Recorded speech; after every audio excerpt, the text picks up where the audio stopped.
গোপী আনুগত্য বিনা ঐশ্বর্য জ্ঞানে ভজিলেও নাহি পায় ব্রজে ব্রজেন্দ্র নন্দনে। অর্থাৎ সুধীজন, যতদিন আপনি গোপী ভাবের আনুগত্যের আশ্রয় না গ্রহণ করবেন, ততদিনে ব্রজেন্দ্র নন্দনকে প্রাপ্ত হবেন না। বলো না রাধে রাধে। অর্থাৎ সুধীজন, গোপী ভাবের আনুগত্যে না এলে আপনি নারায়ণ, গোপী ভাবের আনুগত্যে না এলে আপনি বিষ্ণু, এমনকি আপনি নৃসিংহ ভগবানও ভজন করতে পারবেন। কিন্তু আপনি বৃন্দাবনে শ্যাম সুন্দর, বৃন্দাবনের মুরলী মোহন, ব্রজেন্দ্র নন্দন যুগল উপাসনা আপনি করতে পারবেন না। জয় নিতাই গৌর হরি বল। সুধীজন, আমাদের সমস্ত শাস্ত্রের মূল তত্ত্বের মধ্যে ভাব হচ্ছে চারটি। অর্থাৎ দাস্য, দ্বিতীয় হচ্ছে সখ্য, তৃতীয় হচ্ছে বাৎসল্য, আর চতুর্থ হচ্ছে মধু। ভাগবত সিদ্ধান্তে বললেন এই গোপী আলোচনা হচ্ছে সর্বোত্তম মধুর রসের উপাসনার অমৃত কথা। এখন প্রশ্ন, এই সরাসরি গোপী কারা? ভক্তগণ, আজকাল বৃন্দাবনে ঘাগরি পরে, আজকাল বৃন্দাবনে রাধা কুঞ্জে সেজে গুজে ঘোমটা দিয়ে অনেকেই গোপী সাজে। অর্থাৎ গোপীর পোশাক পরেছেন, তারা গোপীর অলংকার পরেছেন, এমনকি তারা কৃষ্ণ এবং রাধার নামও তাদের অঙ্গে লিপিবদ্ধ আছে এবং দেখতেও বেশ অনিন্দ সুন্দর দেখায়। কিন্তু সুধীজন, মহাজন সতর্ক করে বললেন, ওগো গোপী সিঙ্গারের দ্বারা, ওগো ওই গোপী ওই অলংকারের দ্বারা অথবা গোপী বসন ভূষণের দ্বারা হওয়া সম্ভব নয়। শ্রী শ্রী চৈতন্য চরিতামৃত সিদ্ধান্তে বললেন, ওগো গোপী নারীও না, ওগো গোপী পুরুষও না,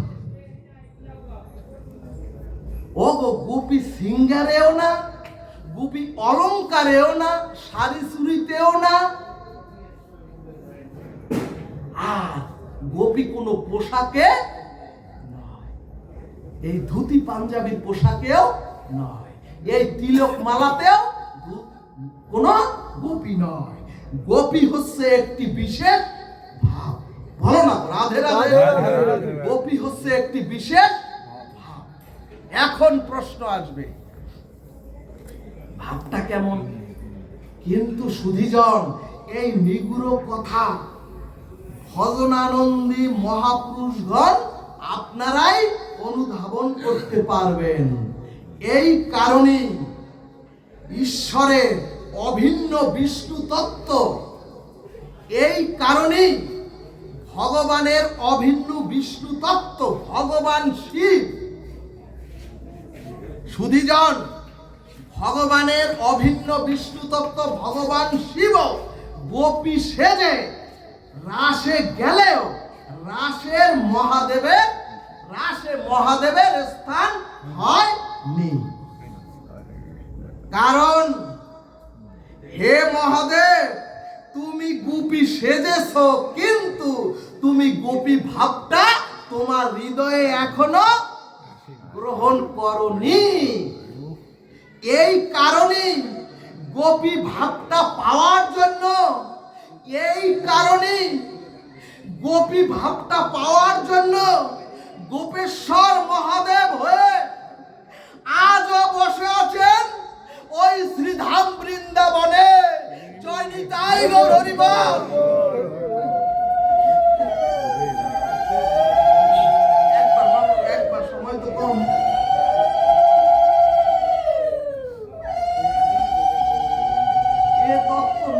শুনলে? হরি নাম শুনে কি করবেন?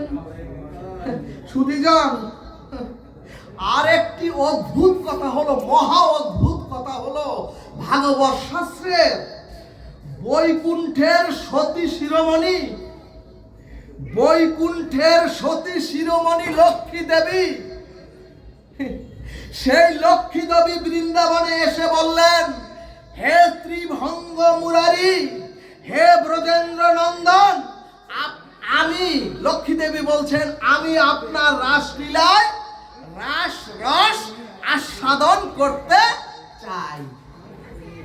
কিন্তু সাথে সাথে গোবিন্দ বললেন, হে লক্ষ্মী, যে যা করে করুন, হে লক্ষ্মী, তুমি যদি রাস রস আস্বাদন করতে চাও, হে জগৎ লক্ষ্মী সতীর শিরোমণি, তুমি যদি রাস রস আস্বাদন করতে চাও, তাহলে গোপী ভাবে আনুগত্য নাও। সুধীজন, যেখানে মহাদেব আর লক্ষ্মী দেবীও টিকছে না, যেখানে স্বয়ং হর হর মহাদেব, জয় শিব শম্ভু, যেখানে সতীর শিরোমণি লক্ষ্মী দেবীও টিকছে না, সেখানে আমরা ব্রজের রস পাবো কিভাবে? এখানে শ্রী সর্ববেদান্ত সার অমল পুরাণ ভাগবত বললেন, ওগো, ওই আকাশের চাঁদ যদি নেমে নিজে নেমে যদি তোমার হাতে এসে ধরা দেয়, তাহলে তোমরা নেবে না কেন? অর্থাৎ গোপী ভাবটা কি? অর্থাৎ সুধীজন, যারা আপনারা কৃপা করে শুনছেন, সেই গোপী ভাবটা কি? শ্রীকৃষ্ণ চৈতন্য মহাপ্রভু আর এই যে নিত্যানন্দ প্রভু, সকলে পঞ্চতত্ত্ব মিলে দিয়ে গেলেন। এই যে হরিনাম দিচ্ছেন আপনারা, এই হরিনামের মধ্যে জয় নিতাই গৌর হরিবল।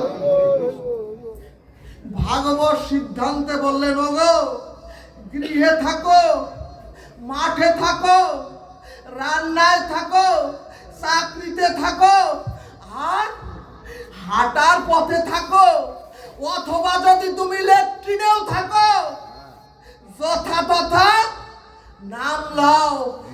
আর বললেন ভগবান, ওগো, তোমরা যদি একটু যদি তোমরা সরল হয়ে, একটু যদি তোমরা কপটতা ত্যাগ করে, একদিনান্তে একবার যদি বদনে হরিনাম নিতে পারো, তাহলে তোমরা সকলেই ওই বৃন্দাবনের যাত্রী হবে।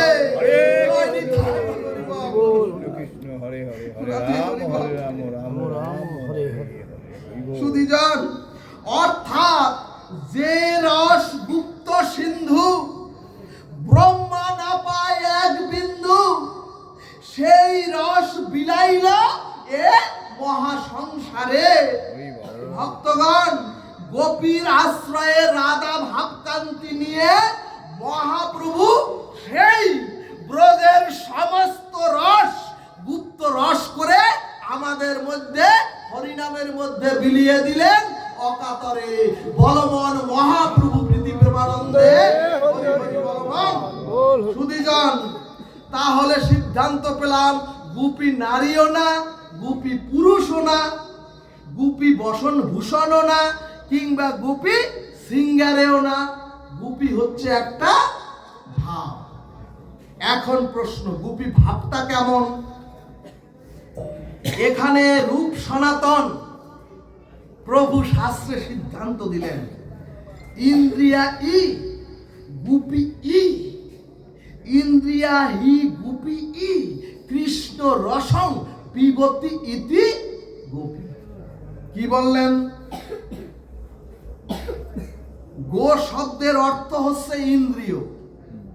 এখন ইন্দ্রিয় মানে কি সবাই জানি, চোখ, কান, নাক, জিহ্বা, ত্বক, পাক, পায়ু, উপস্থ, এভাবে 10 ইন্দ্রিয়।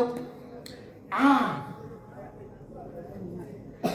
আর পি মানে হচ্ছে পান করা আর রক্ষণ করা। সুধীজন, তাহলে মহাজন বললেন, ওগো গোপী তারাই যারা তাদের সমস্ত ইন্দ্রিয় দিয়ে, গোপী তারাই যারা এ চরাচরে মনুষ্য প্রাপ্ত হয়ে তাদের সমস্ত 10 ইন্দ্রিয় দিয়ে গোবিন্দের প্রেম রস ছাড়া অন্য কোনো অনিত্য রস পান করে না, তারাই হচ্ছে রাধে রাধে। এরপরে বললেন রক্ষণ করা। এরপরে মহাজন বললেন গোবিন্দকে রক্ষণ করা। এখন প্রশ্ন, গোবিন্দকে রক্ষা করা কেমন? আমরা তো সকলে গোবিন্দকে রক্ষা করতে চাই, গোবিন্দের সুখ চাই, রাধা রানীর সুখ চাই। ন ধনম ন জনম, আমরা তো আমাদের ধন জন চাই না। এখন প্রশ্ন, গোবিন্দকে তাহলে রক্ষা করা কেমন? এখানে বিষ্ণু পুরাণ সিদ্ধান্তে বললেন, ওগো মৌমাছি অথবা ভ্রমর যখন ফুল থেকে ওই ফুলের সমস্ত মধু আহরণ করে, তখন কিন্তু ফুলের কোন সৌন্দর্যের বিকৃতি ওই ভ্রমর করে না। ঠিক তেমনি গোপীরা নিরন্তর গোবিন্দের ভাবটাকে কখনোই বিনষ্ট করে না। অর্থাৎ সুধীজন, অর্থাৎ মাগো, গোবিন্দের সুখ সেবা ব্যতীত ওই গোপীদের নিজেদের কোনো চাওয়া পাওয়া কখনো স্বপ্নেও তারা ভাবে। তাহলে সুধীজন, যারা তাদের সমস্ত ইন্দ্রিয় দিয়ে গোবিন্দের প্রেম রস ছাড়া অন্য কোনো অনিত্য রস পান করে না, এবং যারা গোবিন্দের ভাবকেও বিনষ্ট করে না, তারাই হচ্ছে গোপী। কিন্তু ভক্তগণ, আমরা চোখ কান নাক জিহ্বা দিয়ে তো ভগবানের নাম সুধা, ভগবানের রূপ সুধা কিংবা ভগবানের রূপ মাধুর্য পান তো করি না। যদি চোখ থাকে হরিনামে, নজর থাকে কোন নারী কিভাবে অঙ্গভঙ্গি করলো, অর্থাৎ সুধীজন, পরনারী দেখলে এখনো তো মাতৃজ্ঞানী আমাদের হলো না। ও বাবা, এখনো কানে পরনিন্দা যত ভালো লাগে, এখনো কামনা বাসনা আর রমণী কথা যত ভালো লাগে, এখনো আমাদের সিনেমা নাটক দেখুন, আপনাদের মহল্লায় সনাতনী সমাজে এখনো সিনেমা নাটক সাধু নিন্দা যতটা ভালো লাগে, কিন্তু গোবিন্দের কথা তো এখনো আমাদের ততটা ভালো লাগে না। তাহলে তো গৃহ মন্দির ছেড়ে, কামনা বাসনা ছেড়ে এতক্ষণ এই চরণে এসে পড়তাম। কিন্তু এরপরে ভক্তি রসামৃত সিন্ধু বললেন, একটু বলেই আপনাদের স্বস্তি দেব। সুধীজন, একটি সাধারণ মাছি মধুতেও বসে, বিষটায়ও বসে, আবার ক্ষত পুজ স্থানেও বসে।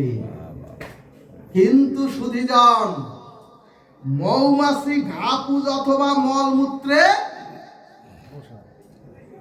ভালোভাবে শোনেন, সাধারণ মাছি ওই পচা ঘা পুজ পায়খানা প্রস্রাব সবার মধ্যে বসে, কিন্তু ওই যে মৌমাছি ভ্রমর কখনোই ঘা পুজ মলমূত্রে বসে না।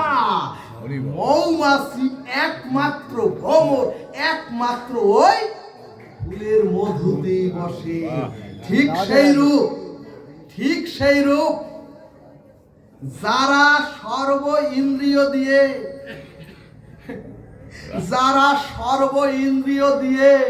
কৃষ্ণ রস ছাড়া অন্য কোন রস স্বপ্নেও পান করে না, তারাই গোপী। শুধু শাস্ত্রজ্ঞ সুধীজন, ভাগবত এই অমৃত শুধু শ্রবণের জন্য নয়, ভাগবতের এই সিদ্ধান্ত যদি কিঞ্চিত সিদ্ধান্ত আপনারা আপনাদের বিবেক বিচার দিয়ে জীবন চরিত্রে যদি একটুকু আপনারা গ্রহণ করতে পারেন, আপনাদের জীবনে স্থাপন করতে পারেন, কামনা বাসনার আসক্তি যদি একটুকু পরিবর্তন করে গোবিন্দমুখী সেই কামনা বাসনাকে দিতে পারেন, তাহলে ভগবান আপনাদের সকলকে গ্রহণ করে চিরমুক্তি দান করবেন। বলবান রাধা কৃষ্ণ প্রীতি প্রেমানন্দে হরি হরি বলবান।